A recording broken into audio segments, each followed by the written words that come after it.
हाँ जी सत श्री अकाल जी भाजी। जिहड़ा इनवॉइस वास्ते जिहड़ा सॉफ्टवेयर मैं तो क्विक बुक यूज़ करदा, उत्थों इनवॉइस कर लईदी आ ते वो अपने TMS दे नाल ऐड है, जदों लोड बनाई दो अपने आप ही इधर इनवॉइस भी बना दिंदा।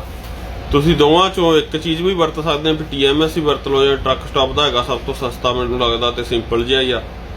जे अगे दी अगे जाना फिर वो PCS सॉफ्टवेयर है ते वो कॉन्ट्रैक्ट कर लेंदे पर 3 सालां दा। एक टेल विंड आ कनेडा की कंपनी, वो बहुत वधिया, डिपेंड करता तुहाडे कोल किन्ने क ट्रक आ, किवें दा काम करना है ना।